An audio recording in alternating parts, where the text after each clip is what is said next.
todo una negociación entre los parlamentarios a propósito de lo que ha ocurrido después del rechazo. ¿Por qué? Porque muchas personas que estaban por el rechazo dicen va a seguir el proceso constitucional. El presidente de la República, Gabriel Boric, dice hay que seguir con el proceso constitucional. El problema es cómo. Porque resulta que el cómo tiene que resolverse. Y esto lo tiene que resolver el Congreso, no lo resuelve ni el presidente ni el Congreso. ¿Y por qué el Congreso? Porque tiene que realizar una reforma a la actual Constitución para dar viabilidad a un nuevo proceso, porque el otro ya terminó, eso hay que entenderlo, terminó. Si los parlamentarios no hicieran nada, no pasa nada. Y esa es la mejor prueba de que el proceso terminó. Por lo tanto, lo que hay es un compromiso no jurídico, no hay una orden legal, sino un compromiso político de reabrir un nuevo proceso para redactar finalmente una nueva Constitución. Claro, solo dejar en claro que el Congreso tiene que efectivamente abrir, ¿no?, la llave, porque es una modificación constitucional, no significa que el mismo Congreso sea el encargado de redactar la nueva Constitución. Puede, eventualmente, porque hay muchas fórmulas que se están manejando actualmente, podría efectivamente participar. Pero el que ellos sean los encargados ahora de abrir esa llave, abrir esa puerta con la llave que tienen, no significa que necesariamente sean ellos los encargados de redactar la nueva propuesta. Como lo hicieron antes. Exacto. Como ya lo hicieron. Claro. Entonces, y quedaron fuera. Y que quedaron fuera. La pregunta, claro, hay varias preguntas, ¿no es cierto? Sectores del Partido Comunista y del Frente Amplio dicen tiene que haber una nueva convención en los mismos términos, con las mismas características de aquella que no resultó, que fracasó al final de cuentas. Otros dicen no, tiene que haber una convención 100% elegida, pero con pueblos originarios que sean representativos de su población o de sus votos, dicen otros, y con un sistema en que los escaños reservados, por lo tanto, tengan esa limitación, y que los independientes estén integrados a la lista de los partidos y que no puedan formar listas aparte. Otros dicen listas nacionales, esto más listas nacionales y, por lo tanto, candidatos para todo el país. Otros dicen que el número tiene que disminuir, que de 155, otros dicen que sean 100, incluso otros dicen que sean menos. Otros dicen que sea una convención mixta, donde haya, por una parte, personas elegidas por la ciudadanía, por ustedes, por nosotros, y expertos. Otros dicen que sean en parte elegidos por la ciudadanía y parlamentarios. Otros dicen que sean las tres fórmulas: parlamentarios, personas elegidas por la ciudadanía y expertos. En fin, ustedes verán que se está discutiendo muchísimo todo esto. No hay claridad. Los partidos de la derecha dicen esperemos, porque hay una sensación, y dicen que no queremos ver encuestas, hay una sensación de que las personas no quieren lo mismo y por lo tanto habría que realmente hacer modificaciones, e incluso el tema de los expertos está calando hondo en incluso algunos sectores de la centroizquierda. ¿Cómo se eligen estos expertos? Esto es un misterio. No sé quiénes son los expertos, cómo se eligen. Algunos dirán decanos de las facultades de Derecho. No es claro que los decanos también sean los expertos, no son expertos en Derecho Constitucional. Está todo discutiéndose. Bueno, a partir de las 9 de la mañana, en el Congreso Nacional en Santiago, los jefes de bancada, presidentes de partidos y presidentes de ambas cámaras reinician el diálogo para un nuevo proceso constituyente. Y lo hacen en medio de denuncias de amenazas en contra de parlamentarios que se dieron a conocer durante el fin de semana, la desconfianza del oficialismo con un sector de la oposición y el debate abierto acerca de estas fórmulas que incluyan a convencionales electos y expertos designados, con fórmulas que son más bien desconocidas para los votantes en nuestro país. Por ejemplo, lo de la lista cerrada. Nosotros estamos acostumbrados a votar por candidatos o candidatas, por lo cual ya se marcaría también una diferencia y se verá finalmente la evaluación que se haga respecto a si es la mejor opción o no. Todo esto contra el tiempo. Claramente, ayer la ministra del Interior decía en una entrevista al Mercurio: yo quiero bailar cueca con el acuerdo cerrado. Eso es hacerlo antes del 18, claramente, pero es bastante difícil. Gonzalo Holguín tiene más detalles. Hola, Gonzalo, buenos días. Buenos días.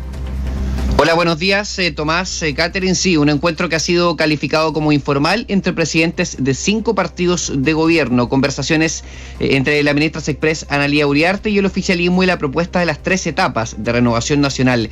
Estos hitos de la noche del domingo son la apertura de la cortina, la segunda semana de conversaciones, en donde Convergencia Social, Revolución Democrática, el Partido Comunista, el PS y el PPD se reunieron en la casa de la timonel socialista Paulina Bodanovich para acordar puntos comunes y preparar también una defensa ante un posible cambio de opinión en los La propia Bodanovich fijó una postura que aparece como común: no se moverán de una convención constitucional de 100% electa, con paridad y escaños reservados proporcionales. Eso sí, si bien dice que es posible bailar cueca con un acuerdo cerrado antes del 18, citando, como tú decías, Katy, a la ministra del Interior, Carolina Toá, ya le cierra la puerta a que la nueva constitución esté lista antes del 11 de septiembre del 2023, al cumplirse 50 años de la dictadura. Como ambas coaliciones de gobierno, reafirmando ya la posición de nuestros partidos, una convención 100% electa, con criterios de paridad, con criterios de representación de pueblos originarios y de independientes. Yo creo que podríamos bailar cueca con un acuerdo. No, yo creo que los tiempos no dan para que esté una constitución promulgada antes del 11 de septiembre próximo. Un año es un plazo breve. En Chile Vamos dicen tener una mixtura de posiciones. Hace un par de días se conoció un mensaje del presidente de la UDI, Javier Macaya, que alertó que a no hacer una convención era una vuelta de carnero impresentable. Hicieron campaña con esa premisa. Este domingo el presidente de Renovación Nacional, Francisco Chaguán, habló de un camino de 3 etapas, delimitadas por los 125 días que dio el CERVEL para poder llamar a elecciones. Primero, la comisión técnico-política ya acordada para, a través de la reforma que está en el Congreso, establezca las reglas del juego. En segundo término, una comisión de expertos que recoja el aporte de la sociedad civil, que resuelva el debate de la hoja en blanco, sin decir aún cómo se va a designar esta comisión, hay que decirlo.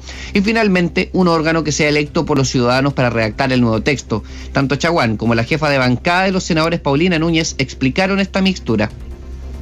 Y estamos abiertos a buscar el mecanismo más adecuado que nos permita incorporar experiencia, pero también participación ciudadana, un plebiscito de salida que valide una buena y nueva constitución. Tiene que contemplar la mirada de expertos, de académicos, como también la de la política. La participación ciudadana también es relevante en esta segunda etapa. En el oficialismo oscilan entre la proactividad y la sospecha, más allá de que no todos estuvieron incluidos. Ya hablamos de los bosquejos comunes para este lunes, pero para algunos se instaló un olor familiar en el debate. Guillermo Tellier, Carol Cariola y Boris Barrera serán los representantes del Partido Comunista esta mañana, y este último, haciendo sus primeras armas como jefe de bancada en la Cámara de Diputadas y Diputados, elige hacer un poco de historia. Dice que los mismos que plantearon convención mixta antes del plebiscito de entrada son los que buscaron desprestigiar la convención constitucional, que pasaron de defender la Constitución del 80 a hacer campaña por una nueva, y que ahora les toca cumplir su palabra. Son los autores intelectuales de la propuesta de una convención mixta con expertos. La presión de la gente hizo de que se abriera una convención constitucional y no estuvieran metidos los parlamentarios. Cambiaron el discurso y dijeron que había que rechazar para hacer una nueva. El problema es que no han dicho cómo. Tiene que ser un organismo electo completamente, y lo que espero yo, que cumplan y que no cedan a las presiones de la ultraderecha. El proceso constituyente no debe ser como le gusta al presidente, o que el gobierno ponga la prioridad en lo que dejó abandonado. Esas fueron parte de las críticas de la oposición este domingo a los comentarios del presidente Gabriel Boric y su ministra vocera Camila Vallejo. El mandatario llamó a no cometer el error de pensar que el triunfo del rechazo es el triunfo de quienes no quieren cambios, y la secretaria de Estado dijo que no son un gobierno sin opinión. Ante las voces que parecieran deslizar, que quieren recular respecto a los compromisos adquiridos, no cometan el error que el que se haya rechazado el texto propuesto por la Convención significa un rechazo a los cambios y transformaciones en Chile. Que no estemos en calidad de negociadores no significa que no hayamos tenido opinión en torno a, por ejemplo, la paridad, garantizar la participación del mundo independiente. En todo caso, la reunión, que comienza en 1 hora, lo hace con un inquietante telón de fondo: el ingreso oficial de 2 denuncias por delito de amenazas a la PDI de parte de Raúl Guzmán y Miguel Landeros, secretarios del Senado y la Cámara de Diputadas y Diputados respectivamente. También lo hizo Alexis Sepúlveda, vicepresidente de la corporación. El mensaje recibido vía electrónica decía que visitarían personalmente a los 155 diputados y diputadas y 40 senadores, porque no todos recibieron el correo, al parecer por un tema de error, que recibieron este mensaje, si no lo entendían y detenían el proceso constituyente. Condena transversal y espera de resultados concretos en la investigación fue lo único que se recibió de vuelta. Un detalle más: el presidente de la Cámara de Diputadas y Diputados, Raúl Soto, revivió en entrevista con CNN este domingo un debate que a comienzos de la semana pasada parecía superado, que es la posibilidad de que haya un plebiscito de entrada como último mecanismo que deriva el nuevo proceso. Katy, Tomás. A ver, mira, varias cosas. Se tiene que revisar mecanismos. De todas maneras va a haber personas elegidas en la convención, yo creo que eso no cabe la menor duda. No creo que haya espacio para que sea el Congreso el que redacte una constitución o modifique la actual. Entonces resulta que esa elección tiene que realizarse en algún momento. A estas alturas, si se pusieran de acuerdo hoy día, si se tramitara la reforma constitucional en forma express, la elección de convencionales, en la proporción que sea, sería en verano. Yo creo que eso es inviable. Las personas salen de vacaciones y se requiere, y seguramente va a haber voto obligatorio. Por lo tanto, esto va a quedar para marzo. Pero ¿se podrá hacer campaña en los meses de verano para elegir convencionales? Yo creo que es difícil. Y por lo tanto, este asunto empieza a alargarse. Posiblemente lo que dijo Paulina Bodanovich, la presidenta del Partido Socialista, tenga razón. Esto se va a demorar bastante más de lo que la gente cree o de lo que algunos creen. Algunos dicen además qué insumos, sobre qué base se va a trabajar. Algunos dicen, bueno, hoja en blanco. Yo creo que las hojas en blanco no sirven, ¿eh? Porque finalmente el conocimiento de cada uno ya no significa estar en blanco, significa que algo hay. Entonces, algunos dicen, bueno, el texto rechazado y el texto Bachelet. Pero el texto Bachelet prácticamente no nació. Sí, estuvieron los cabildos, algunos dirán fue mucha gente, pero en comparación a la población chilena no fue tanta gente. Entonces también habría que mirar si eso tiene tanta validez o no. Puede ser, que puede haber buenas ideas ahí, pero esto requiere de una conversación que posiblemente sea larga. Lo que va a ocurrir esta mañana es que tienen que conversar y ponerse de acuerdo en una enorme cantidad de cosas, que no son pocas, para finalmente llegar a un acuerdo. Y, ojo, todos estos acuerdos a los que se llegue son acuerdos que tienen que ser viables y tienen que ser eficientes, de manera que no exista un nuevo fracaso. Porque se está trabajando sobre un fracaso. Es muy importante que lleguen a buenos acuerdos, Gonzalo. Sí, completamente. La verdad es que el tema de los plazos y el comentario de Carolina Toá, ministra del Interior, el día de ayer no gustó mucho, porque es poco razonable pensar que efectivamente dentro de esta semana se amarre todo lo necesario como para decir que el acuerdo está cerrado, al menos en su diseño, en su arquitectura. Nosotros les dijimos que lo razonable era esperar durante el mes de septiembre, que esas últimas semanas de septiembre, 1 de octubre, serán los plazos en donde podría estar todo cerrado. Ahora, en política todo es posible, efectivamente podríamos estar frente a un escenario sorpresivo en donde todos llegan con la tarea hecha, la reunión de hoy día, por ejemplo, y se arriba a gran porcentaje de los acuerdos, pero es poco probable. En términos de los plazos, está dicho, por lo menos por 4 meses no se podría realizar una elección, y efectivamente, Tomás, hay que decir que se está hablando de marzo y de abril, teniendo en cuenta en particular esos dos elementos que mencionaba, ¿no? Que tiene que ver con las limitaciones del CERVEL y después el periodo de campaña. Lo extraño que sería realizar elecciones en el marco de vacaciones de verano, por supuesto. Se está hablando de que haya elecciones de plebiscito de salida en el último trimestre del 2023, abandonando la idea inicial del socialismo democrático en el Senado, que tenía como fecha límite el 11 de septiembre del 2023, 50 años de la dictadura cívico-militar. Son demasiados los temas, eso es efectivo. Se ha hablado de que la propuesta de Michelle Bachelet es una suerte de plantilla. Ese comentario lo escuchamos el fin de semana, que ha sido valorada como uno de los posibles insumos. Hay que ver también cuál es el rol de Ricardo Lagos y de los expresidentes en general. Hay una posición creciente de que deben ser considerados. El tema de los expertos ya no hay vuelta atrás, al parecer. Estarán de alguna manera integrados. El cómo es muy importante. Eso forma parte de los temas que se siguen dilucidando, ¿no? A propósito de eso, de los insumos que mencionas para la discusión respecto de cómo llevar a cabo el proceso, más allá de las ideas propias de cada uno y de lo que puedan pensar en los partidos, ¿de dónde vienen esas ideas? ¿Lo han preguntado, lo han consultado a sus electores? ¿Se basan en encuestas? ¿Tienes alguna idea al respecto? La verdad es que hasta el momento da la impresión que es solo una discusión político interna, ¿no? Digamos a nivel institucional, eso sí. Hay varios de las colectividades que han sostenido diálogos internos. El tema de las encuestas no es menor y de hecho lo deslizábamos, ¿no? Tiene una relación directa con el tema de la toma de decisiones. Por ejemplo, ayer en la noche la senadora Jimena Rincón, jefa de bancada de la Democracia Cristiana, ya publicaba en su cuenta de Twitter resultados de encuestas en torno a los mecanismos que estaba prefiriendo la ciudadanía y que a juicio de ella iban mostrando el camino de que efectivamente constituyente se tenía que considerar sí o sí una convención constitucional. De hecho, me parece que los resultados que estaba planteando iban en la dirección de indicar que la fórmula, que al parecer sería más común, aunque no apabulladoramente en términos de encuestas, sería que las personas están por la posición de que se genere una convención constituyente mixta con 50% de integrantes electos y 50% de un comité de expertos nombrado por el Congreso. Ahí tenemos un elemento que yo creo que varios parlamentarios hoy y durante toda esta semana van a hacer eco, ¿no?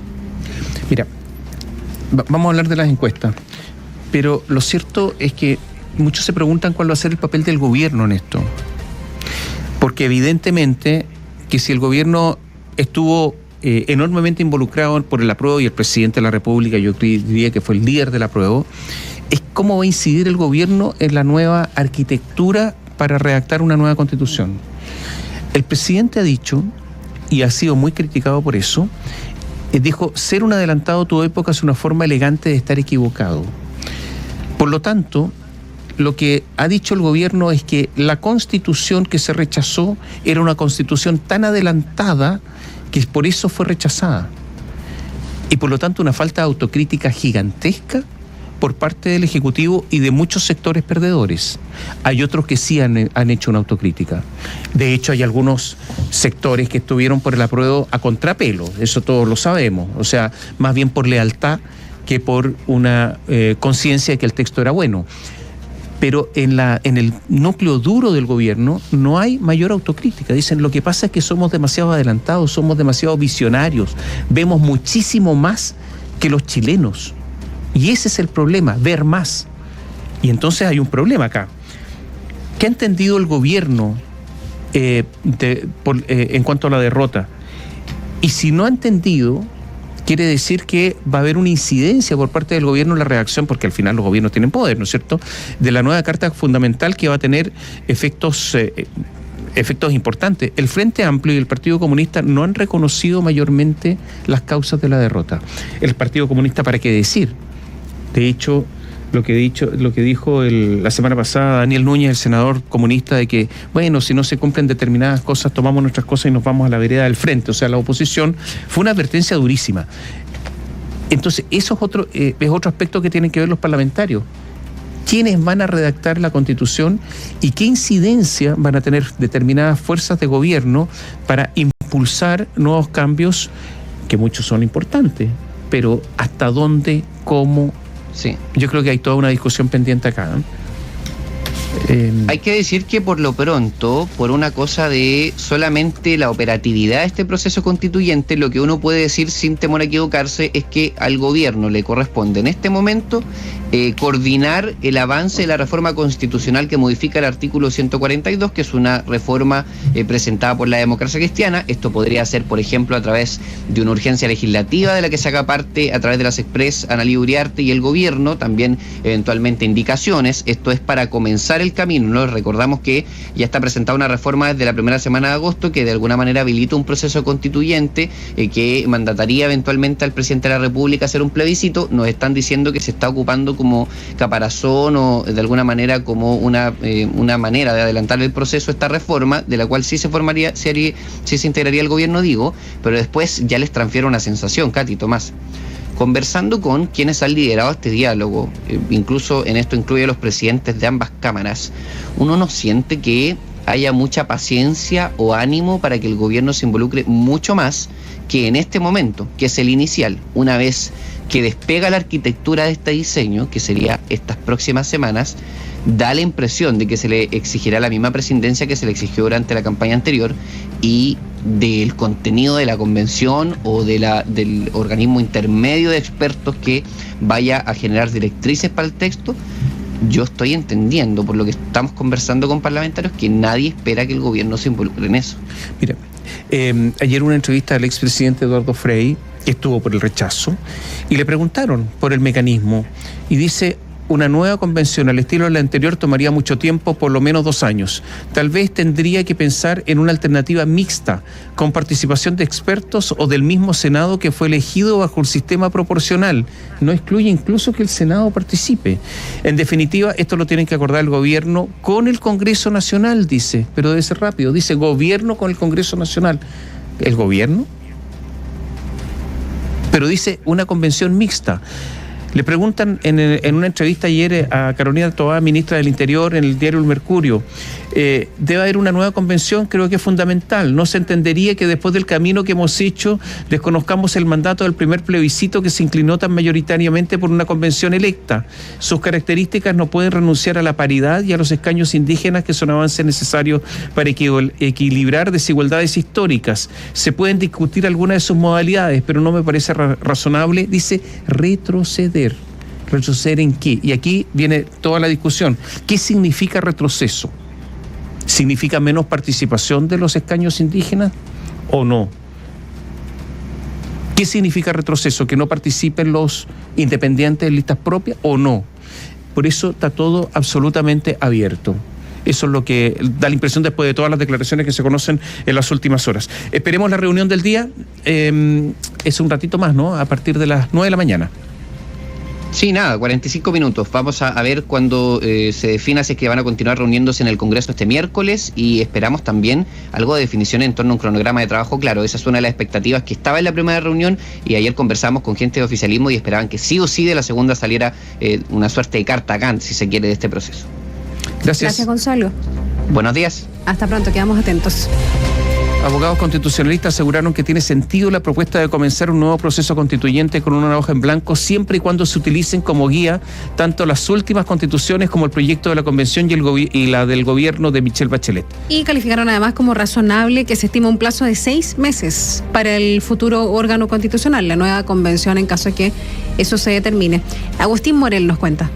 Abogados constitucionalistas entregaron sus visiones respecto a uno de los puntos que estará sobre la mesa en la discusión constituyente y que tiene que ver con la idea de que la próxima Carta Magna sea escrita a partir de una hoja en blanco. En el Frente Amplio sostuvieron que así debe comenzar el próximo proceso, independiente del mecanismo que se elija para la redacción. Expertos sostuvieron que tiene sentido esta propuesta, pero hicieron algunas precisiones respecto a qué significa comenzar desde cero. En esa línea, aclararon que una hoja en blanco implica la idea de discutir artículo por artículo sin un texto de base, pero que de todas formas se debe tener como insumo diferentes propuestas y textos constitucionales anteriores. El abogado constitucionalista y profesor de la Universidad Diego Portales, Javier Cuso, se refirió a esto.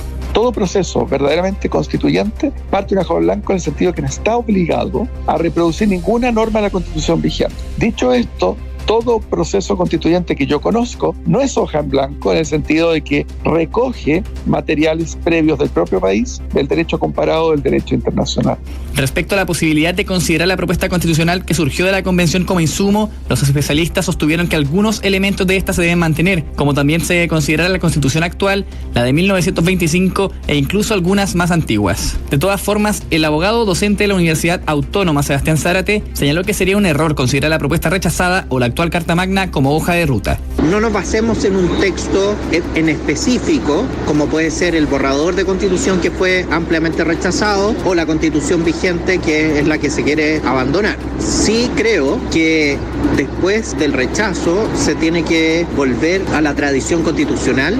En Apruebo de Dignidad también propusieron que el próximo proceso se extienda por máximo 6 meses. El profesor de Derecho Constitucional de la UDP, Domingo Lovera, aseguró que es un plazo realista si es que se utilizan algunas constituciones del pasado como guía. A mí no me parecería una mala idea que haya algunos textos que puedan de alguna forma guiar la discusión. La propuesta de nueva constitución, el proyecto de la presidenta Bachelet presentado en 2018, el mismo texto en 1980 y, como algunos han sugerido también, una forma de volver a la tradición republicana, la Constitución de 1925. Otras de las sugerencias que hicieron fue usar como referencia las constituciones de 1833 y 1925 con el fin de mantener la tradición constitucionalista.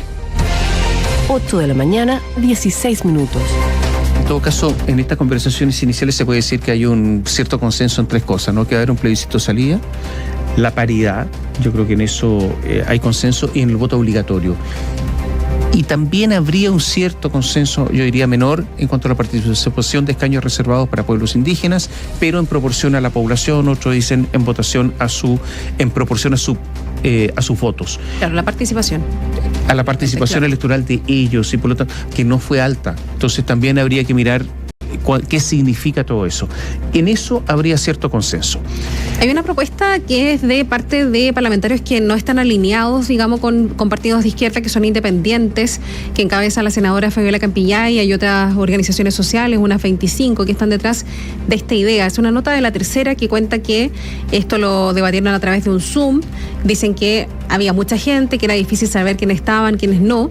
Fue una reunión convocada por la bancada de diputados independientes del Congreso, que tenía como objetivo redactar también una propuesta para continuar con el proceso constituyente después del triunfo del rechazo en el plebiscito, pero marcada por la participación de organizaciones sociales. En este encuentro participaron las diputadas Viviana Delgado, Marcela Riquelme, Mercedes Bulnes, Clara Zagardía, Mónica Arce y Camila Musante. El diputado Hernán Palma, junto con la senadora Fabiola Campillay y la ex convencional Manuel Arroyo, quien actualmente es vocera de Modatima.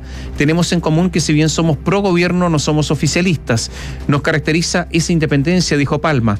Al encuentro además se contactaron 25 organizaciones sociales, entre ellas el Colegio de Profesores, Nomasa AFP, la Coordinadora 8M, Abofem y Modatima, entre otros. Esta propuesta está elaborada por representantes populares que provenimos de distintos movimientos sociales, quienes hemos dicho desde las calles y ahora en el Congreso, nunca más sin nosotras ni nosotros, y lo seguiremos defendiendo. Esto dijo la diputada Musante.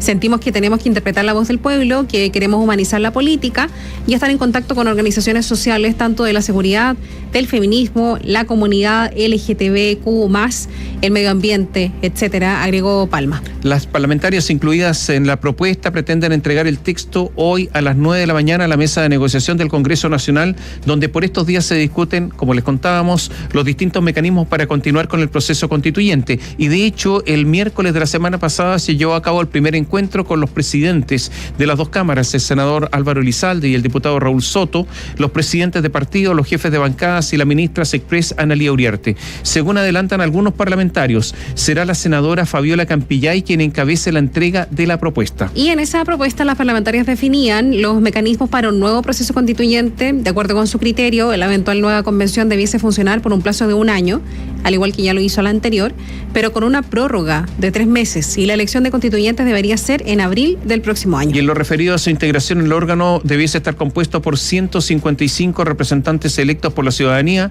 igual que en la convención anterior. Y este número deberá incluir escaños reservados cuyo porcentaje aún no tienen definido y cumplir con el principio de paridad de género a través del sistema CEBRA, o sea, una mujer, un hombre, un hombre, etcétera.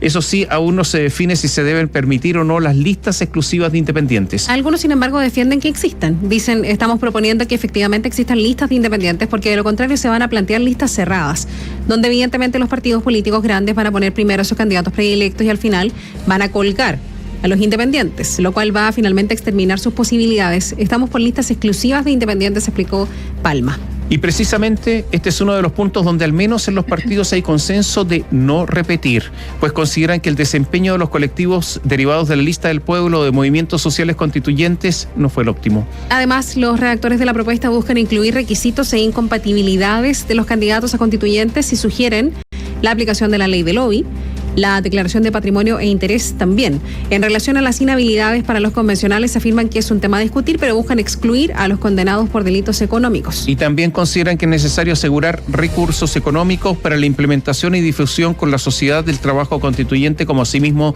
difusión del texto mismo que presenta la convención. Y junto con eso proponen utilizar el reglamento que rigió en la convención ya disuelta, que demoró alrededor de 3 meses en ser redactada. Entre los parlamentarios mencionan que también esperan que se consideren como insumos el ensayo constitucional de la expresidenta Michelle Bachelet y la propuesta de nueva constitución que fue rechazada el 4 de septiembre, así como también los convenios internacionales firmados y ratificados por Chile. Bueno, esta sería una propuesta más que se sumaría a la que ya presentó Socialismo Democrático el 6 de septiembre, en el que el Partido Socialista y el PPD se muestran partidarios de formar una nueva convención que sea 100% electa, con voto obligatorio, con fijación de quórum y un plazo de funcionamiento, eso sí, de 6 meses. Ahora, ¿por qué hay tanta discusión con respecto a esto? Bueno, porque el tema es muy discutible, pero hay otra razón. Resulta que yo diría que la ventaja que logró el rechazo sobre el apruebo provocó muchas dudas. ¿Quiénes son los que rechazan? Entonces, algunos dicen, esperemos las encuestas, veamos qué dicen. ¿Es que las personas quieren entre los que rechazaron, ¿no?, un mecanismo determinado? ¿Es que quieren modificar la actual Constitución? ¿Es que quieren? Entonces empezaron las preguntas. Entonces, revisemos algunas encuestas que se dieron a conocer en las últimas horas. Mira, ayer circuló una encuesta que realizó la empresa Black & White para el diario El Mercurio respecto de preguntas relacionadas con el término del proceso constitucional. Primera pregunta, o de las que se destacan entre las más relevantes. Después del resultado del plebiscito constitucional de salida, ¿usted prefiere que se redacte una nueva constitución o que el Congreso haga reformas a la constitución vigente? Esa es la pregunta, en la que del total el 57% quiere que se redacte una nueva constitución y un 43% que el Congreso haga reformas a la constitución vigente. Ahora, yo diría, mirándolo a primera vista, que ha aumentado enormemente la cantidad de personas que quieren que se modifique la actual Constitución. Llega a un 43%. Esa cifra en encuestas que conocíamos antes no existía. Ha aumentado muchísimo. Y menos que lo hiciera el Congreso. Y menos que lo hiciera el Congreso. Sí. En caso de redactarse una nueva Constitución, ¿qué órgano debiera redactarlo? Convención mixta entre personas elegidas por la ciudadanía y miembros del Congreso, 43%. Una nueva convención 100% elegida por la ciudadanía, 35%, exclusivamente el Congreso 23%. Entonces, puede haber más alternativas, pero entre las alternativas que se dieron en esta encuesta, gana por un 43% una convención mixta entre personas elegidas por la ciudadanía y miembros del Congreso. Se presenta la siguiente frase, dice: independiente de cuál fuera el órgano que redacte la Constitución, ¿cree usted que debiera ser obligatorio que incluya constitucionalistas y profesionales expertos en este tema, o no debiera ser obligatorio que incluya constitucionalistas y profesionales expertos en este tema? Acá un 86% considera que debiera ser obligatorio que incluya constitucionalistas y profesionales expertos en este tema, y solo un 14% considera que no debiera ser obligatorio. Por lo tanto, si uno revisa las dos respuestas, ¿no? Cuando se dice una convención mixta entre personas elegidas por ciudadanía y miembros del Congreso, entre esas personas, me imagino, elegidas por ciudadanía, tendría que haber expertos para que las dos respuestas sean válidas. ¿Cree que el sistema para elegir a los nuevos convencionales debiera incluir escaños reservados para pueblos indígenas? No un 59%, sí un 41%. Y aquí hay un cambio también, yo diría, con respecto a otras encuestas que hemos conocido anteriormente. Respecto al tiempo para redactar una nueva constitución, ¿cree usted que debiera ser más corto, debiera ser igual o debiera ser más largo? 53% cree que debiera ser más corto. 25% cree que debiera ser igual que el anterior y un 22% cree que debiera ser más largo. Si hubiera una nueva convención, ¿cree usted que debiera haber más, menos o igual cantidad de convencionales? Menos 72%, igual 24%, más 3%. Se pregunta respecto del sistema político. ¿Usted cree que debiera mantenerse el Senado o debiera eliminarse el Senado y reemplazarse por una Cámara de las Regiones? Acá un 59% cree que debiera mantenerse el Senado y un 41% cree que debiera eliminarse el Senado y reemplazarse por la Cámara de las Regiones. Y respecto al contenido de una nueva Constitución, ¿está de acuerdo o en desacuerdo con declarar a Chile en un Estado plurinacional? En desacuerdo con declarar un Estado plurinacional a Chile, 68%, de acuerdo, 32%. ¿Usted cree que ganó el rechazo principalmente se plantean dos opciones: por el contenido del texto o por una desconfianza hacia la convención? Acá la mayoría dice, 54%, que fue por el contenido del texto, que por eso ganó el rechazo, y un 46% por una desconfianza hacia la convención. Otra pregunta, respecto a los resultados del plebiscito, ¿usted cree que fue un fuerte rechazo al texto constitucional y si se puede extrapolar a un rechazo al programa del gobierno de Gabriel Boric? O segunda pregunta, ¿o fue un fuerte rechazo al texto constitucional, pero no se puede extrapolar a un rechazo al programa del presidente Boric? 61% estima que fue un fuerte rechazo tanto al texto, extrapolándolo con el programa de gobierno de Gabriel Boric. 61%, solo 39% dice que no es extrapolable al gobierno de Gabriel Boric. Datos técnicos de esta encuesta: son 1.419 encuestas, muestreo aleatorio, estratificado por estratos. Cada estrato está definido por la combinación de variables zona, sexo y edad, y fue entre el 7 y el 8 de septiembre de este año, es decir, la semana pasada. Y hay una encuesta, la habitual encuesta Plaza Pública Cadem, que se dio a conocer ayer en la noche. ¿Y qué dice esta encuesta? 67% está de acuerdo con que Chile tenga una nueva constitución. pero 46% cree que hay que reformarla en lo que sea necesario y 50% cree que hay que hacer un nuevo proceso constituyente. Nuevamente aquí empieza a haber una parte importante de personas que son minoritarias, pero muy importante, de que personas que dicen que se podría reformar la actual. Los partidarios de reformar la Constitución están principalmente identificados con la centroderecha y alcanza un 70%, y que votaron rechazo. Ahí hay un 66%. Mientras que los partidarios de tener un nuevo proceso son jóvenes, un 56%, de Santiago, un 58%, identificados por la centroizquierda con un 79% y que votaron apruebo con un 81%. Y en cuanto al mecanismo, 48% se inclina por una convención mixta, mitad electa y mitad de expertos, 27% por una totalmente electa, 27%, y 20% una combinación de Congreso con expertos. Y hay otra pregunta que la vamos a revisar más adelante, pero solamente el encabezado respecto a la aprobación del presidente Gabriel Boric, que disminuye 5 puntos, llega a 33%, mientras que su desaprobación crece de 54% a 60%. Ayer el Senado interpuso una denuncia contra la Brigada del Cibercrimen de la Policía de Investigaciones por las amenazas que recibieron integrantes del Poder Legislativo para frenar un nuevo proceso constituyente. En nombre de la corporación, el presidente del Senado, Álvaro Elizalde, condenó el tono amenazante de ese correo electrónico, el que también contenía información reservada de cada uno de ellos. El informe es de Jorge Carroza. Un correo de similares características recibió más de un centenar de diputados y senadores durante el fin de semana, donde les combinaba abandonar los diálogos por el nuevo proceso constituyente. El hecho, que además contenía información reservada de cada uno de los receptores, como el domicilio, fue denunciado públicamente por el presidente de la Cámara de Diputados, Raúl Soto, quien dijo que no detendrán el camino del diálogo que está sosteniendo la corporación. Diversos parlamentarios hemos recibido amenazas explícitas para inhibir el proceso de diálogo y búsqueda de acuerdos para habilitar un nuevo proceso constituyente. Sepan que no nos van a amedrentar ni detener y que vamos a denunciar ante la PDI y llevar adelante todas las acciones legales que correspondan. El legislador de la UDI, Álvaro Carter, calificó de cobardes estas amenazas, agregando que espera que los culpables sean perseguidos con todo el rigor de la ley. Estas actitudes cobardes de amenazas por mail, tratando de intimidar sin siquiera ser capaces de dar la cara, no solo amenazan a los parlamentarios, sino también a toda nuestra democracia. Y aunque amenacen 1000 veces, no les tenemos temor.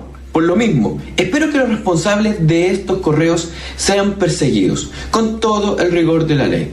El sábado pasado, el secretario general del Senado, Raúl Guzmán, interpuso una denuncia ante la Brigada Metropolitana de Cibercrimen por el delito de amenazas y por infringir el artículo 2 de la Ley 21.459, esto es, por acceso no autorizado a bases de datos resguardadas en soportes informativos, a fin de que se esclarezcan los hechos, se determine a él o los autores y sus responsabilidades. Así lo confirmó Rodrigo Toro Castillo, comisario jefe de la Brigada Investigadora del Cibercrimen de Valparaíso. Efectivamente, el día de ayer se recibió una denuncia por el delito de amenaza vía correo electrónico, siendo afectado un número determinado de diputados y senadores. Producto de esta situación se realizaron una serie de acciones focalizadas principalmente en el análisis de la información, cuyos resultados fueron remitidos en forma oportuna al Ministerio Público a la espera de nuevas instrucciones. El presidente de la Cámara Alta, Álvaro Elizalde Soto, en nombre de la mesa y de la corporación, dijo rechazar cualquier acción de amedrentamiento contra los parlamentarios por expresar opiniones y ejercer de manera legítima acciones políticas.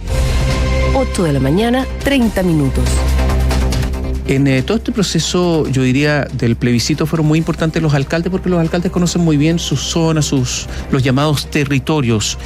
Y resulta que una de las zonas donde ganó el apruebo, que fueron muy pocas, fueron 8 comunas del país. Entre esas 8 está, recordemos, Juan Fernández, Rapa Nui, pero en territorio continental solo 6. En algunas con un virtual empate, en otras con una pequeña ventaja, pero nunca una gran ventaja. Esa es la verdad. Y una de las zonas donde ganó el apruebo fue Puente Alto. Pero realmente con muy poca ventaja, considerando que es una zona muy populosa y donde normalmente triunfan candidatos más bien de la izquierda, pero tiene un alcalde de derecha. Es el alcalde de Puente Alto, Germán Codina, y él emitió una carta. Hizo una crítica a la situación del país. Donde destaca temas como la delincuencia, la desigualdad, las pensiones, la salud y la educación. En esta carta, el jefe comunal se menciona el plebiscito del pasado 4 de septiembre, destacando que ganó la sensatez democrática, dijo, para tener un nuevo texto constitucional. Para tener un nuevo texto constitucional, dijo.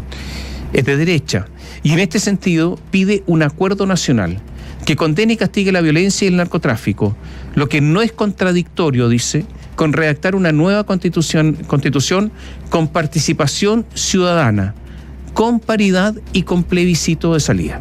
Respecto a un nuevo proceso constitucional, Germán Codina dice que no puede ser entre cuatro paredes y que debe definir principios fundamentales como la igualdad ante la ley, independencia de poderes, sistema político equilibrado, dijo, con soluciones rápidas y que no sea manipulado por la mayoría política.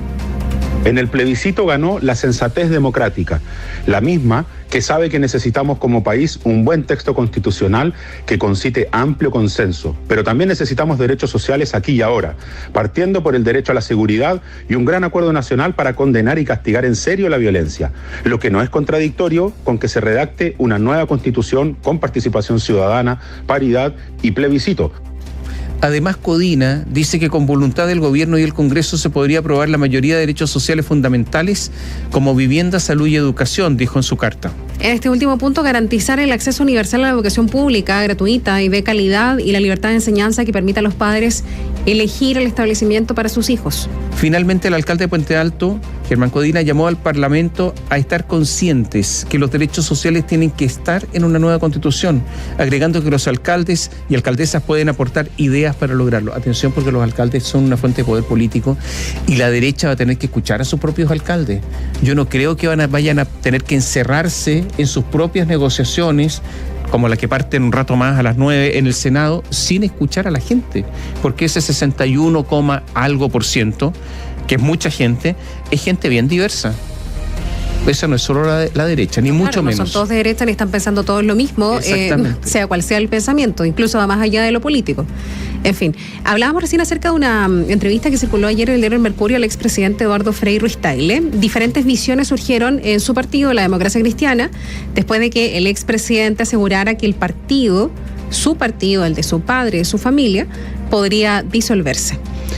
Lo anterior, según dijo en el diario El Mercurio, por los múltiples quiebres en su interior y por el rotundo triunfo del rechazo que dividió a la colectividad. El jefe de bancada de la Democracia Cristiana, el diputado Eric Aedo, aseguró que el partido está en un real peligro y sugirió la creación de una mesa de transición de cara al próximo proceso constituyente. El partido tiene un real peligro de quebrarse. Yo espero que escuchemos las palabras del expresidente Eduardo Frei Ruiz-Tagle y el partido sea capaz de generar una mesa de transición para los próximos 6 u 8 meses que nos permita enfrentar el nuevo proceso constituyente. Tras la renuncia del alcalde de La Granja, Felipe del Pin, a la presidencia de la Democracia Cristiana, aún existen voces que exigen que la mesa directiva sea removida en su totalidad. La diputada y sexta vicepresidenta del partido, Joana Pérez, ella aseguró que aún hay tiempo para corregir el camino, generar más unidad, y destacó la necesidad que tiene el partido de nuevos liderazgos. Creo que aún hay tiempo para poder corregir el camino, generar más unidad, y para eso se necesitan liderazgos que estén disponibles a un proceso transitorio de reorganización interna y que se llame la unidad a todos los sectores para que podamos también apoyar a este Chile que requiere a la democracia cristiana. La legisladora acotó que han existido liderazgos nocivos y que necesariamente deberá existir una reflexión y también una autocrítica. De los partidos de Chile Vamos aseguraron que después del plebiscito del 4 de septiembre vieron un fortalecimiento de su aprobación. Las 3 colectividades sostuvieron que se la jugarán por zanjar el acuerdo por una nueva constitución. María José de la Barra con detalles. Una serie de cambios en la esfera política se vieron posterior al plebiscito del 4 de septiembre. Esto no solo por el cambio de gabinete en el gobierno, sino también porque en la Democracia Cristiana y el Partido Republicano sus presidentes decidieron renunciar para dar espacio a un nuevo ciclo político. ¿Qué pasará en Chile Vamos? Sabemos que las directivas de los 3 partidos han reiterado que están por una nueva constitución y han mostrado su disposición para ser parte de este acuerdo político. Los representantes de dichas colectividades hacen un positivo balance tras el triunfo del rechazo. Pese a que no se atribuyen el resultado, aseguran que sus bases se mostraron conformes con la conducción de las directivas y estas, por lo tanto, se vieron fortalecidas. En el caso de Bópoli, la tienda ya convocó a elecciones internas para el 22 de octubre y su actual presidenta, Luz Poblete, aseguró que espera deberá, en su conducción, culminar con el acuerdo constituyente. A mí me tocó un mandato y una misión especial, que me quedo súper tranquila de que al menos los resultados fueron los esperados, y espero cerrar bien en lo que a mí me toca, en lo que a mí compete junto a mi mesa, de darle continuidad, como cerrarlo con el acuerdo de la continuidad del proceso. Yo con eso estaría más que feliz. También se convocó a elecciones en la Unión Demócrata Independiente, las cuales se realizarán a fines de este año. La secretaria general del partido, María José Hoffman, aseguró que esto no responde al plebiscito, sino a un proceso que inició la UDI hace años. Junto con esto informó que ha habido muy buen recibimiento del trabajo de la mesa directiva en este periodo. La UDI inició hace más de 2 años un profundo proceso de renovación interna y consideramos que hoy están empezando a dar frutos. Tenemos a fin de año un proceso interno donde esperamos que se siga consolidando esta modernización del partido. En Renovación Nacional no tienen elecciones este año, pero también apuntan a un fortalecimiento de sus representantes. El secretario general del partido, el diputado Diego Chalper, aseguró que están trabajando cohesionados para representar todas las almas de RN. Estamos muy agradecidos con el respaldo que hemos recibido de la Comisión Política, de los consejeros, de algunos liderazgos que quizás en algún otro minuto nos tocó estar en posiciones distintas, como el caso de Mario Osborne, Paulina Núñez. Estamos trabajando de manera bastante afiatada y podemos decir con mucha alegría que nos sentimos muy respaldados por las distintas sensibilidades del partido. En el caso de dicha colectividad, las elecciones están programadas para julio del próximo año. 8 de la mañana, 37 minutos. Vlado Mirosevic, que es diputado del Partido Liberal, fue uno de los voceros de los PRO junto con Carol Cariola, ustedes lo recordarán, hace una autocrítica. A ver, uno de los grandes problemas que hay en estos instantes es que los partidos en general después de las derrotas no hacen autocrítica. Volvamos hacia atrás. La Concertación no hizo autocrítica, fue elegida Michelle Bachelet, vino la nueva mayoría y la autocrítica se perdió quedó a la vera del camino, allá en los tiempos pasados. Y resulta que cuesta hacer autocrítica para mejorar o finalmente para tener una sintonía con la ciudadanía. Se ha dicho que en La Moneda se ha hecho poca autocrítica también en los últimos días, que han dicho que este es un problema de visión, que es un problema de la gente, que son los electores los que no entienden, no nosotros los que estamos equivocados. Y los medios de comunicación. Y los medios de comunicación y una serie, bueno, en fin. Entonces, le preguntan a Vlado Mirosevic hoy día en el Mercurio, ¿cuál fue la causa de la derrota? Y dice, es muy importante ser buenos perdedores y que con humildad nos preguntemos cuáles son las causas de la derrota y saquemos lecciones a futuro. Tengo la impresión de que la primera razón es que el sello sectario de un grupo de convencionales ahuyentó a las mayorías. La gente no rechazó exactamente ni todo el texto ni todos los contenidos. Al contrario, la sociedad chilena está de acuerdo con muchos de los contenidos expresados, pero hubo un rechazo muy nítido a un clima que puso un grupo de constituyentes y terminó por fracasar la arrogancia mostrada por algunos convencionales. Esa es la principal causa y fue muy difícil para la campaña, fue cuesta arriba transformar ese juicio inicial que estaba instalado. No pudimos, dijo. Le pregunto si que más allá de ese comportamiento que usted plantea, ese sectarismo se reflejó en el texto también, el texto rechazado. El diputado Mirosevic dice sobre el contenido mismo. Creo que sí hubo un gran debate en Chile sobre la plurinacionalidad que no terminó de cuajar, de hacer sentido. Hay otros aspectos donde claramente lo que hubo fueron interpretaciones mañosas respecto del texto mismo, como en vivienda. No es que el texto en eso fuera radical, ahí el clima de desinformación también hizo mucho daño, pero lo fundamental que la gente rechazó fue el tono que algunos constituyentes le dieron al debate constitucional. Octubre hizo posible un momento de cambio, pero los excesos del octubrismo lo frustraron. El octubrismo como estado de ánimo, como estética, como consigna, dice él. Los partidos tomaron distancia en favor de la autonomía de la convención. ¿Fue un error? No, la convención se eligió con un mandato y el clima del país cuando se eligen los convencionales era muy antipartido y por eso construimos ese mecanismo de listas de independientes como una respuesta a ese sentimiento para que el proceso también tuviera legitimidad. La convención era un organismo autónomo, así que no creo que ese fuera un error. Así fue mandatado, dijo. ¿Hay quienes creen que el Frente Amplio y el Partido Comunista tenían las herramientas para liderar el proceso dentro de la Convención Constitucional? ¿Hay una responsabilidad en este sector? Le preguntan. Él dice no. Yo creo que hubo un problema en la elección de constituyentes que definió una composición de la convención, donde no estuvieron presentes los equilibrios que representan a la sociedad chilena. Hubo una cierta dificultad de origen que se alejó de las grandes mayorías, donde además la derecha tuvo una subrepresentación no impuesta, sino que elegida por las urnas, dice. Le preguntan, ahora se está debatiendo cómo seguir el proceso constituyente, lo que estábamos hablando, y creo que tiene que ser una nueva convención 100% electa. La legitimidad no es un asunto del que hay que hacerse cargo sí o sí. Eso no ha cambiado en Chile. Si nos hacemos cargo de la legitimidad del nuevo proceso constituyente, si este es solo un acuerdo entre cuatro paredes que no devuelve a la ciudadanía el poder para elegir a quienes redacten, podemos revivir el octubrismo, dice Vlado Mirosevic en esta larga entrevista. Y quiero recalcar algo cortito. Hubo una entrevista ayer a Luis Mayra, que es uno de los principales consejeros de Gabriel Boric, y dice algo que no lo ha dicho prácticamente nadie, que es respecto de la Constitución y el sistema político, y que dice con respecto al sistema político que dice, por de pronto usted no estaba de acuerdo con el nuevo sistema político y la eliminación del Senado, dice, pese a que fue una persona que estuvo por la prueba.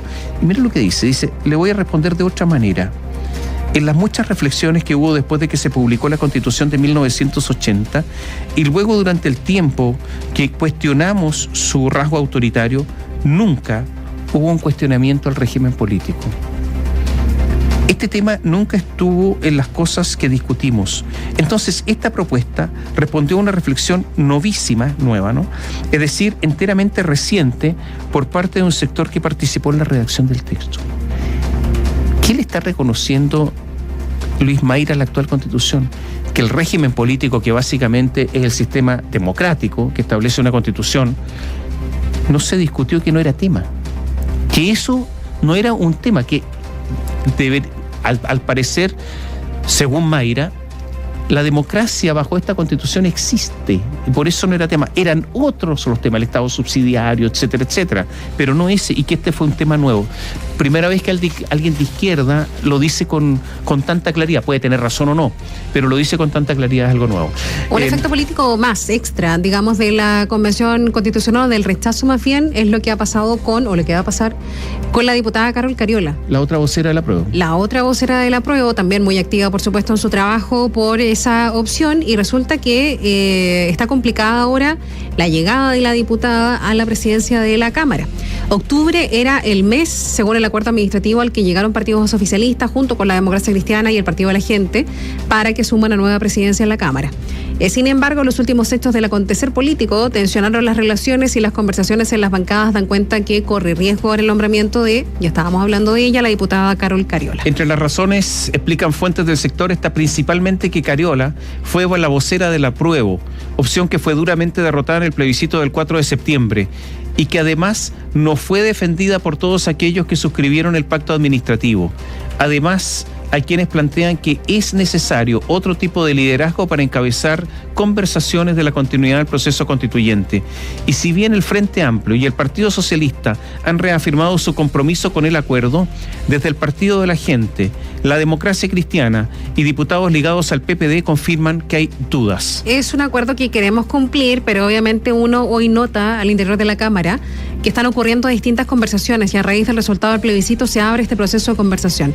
Esto lo dijo el jefe de la bancada de la Democracia Cristiana, Eric Aedo, quien explicó que hoy el tema está en discusión, no por responsabilidad de partidos políticos que suscribimos el acuerdo, sino por un principio de realidad política, que es que quien fue la vocera del Apruebo es la candidata para presidir la Cámara.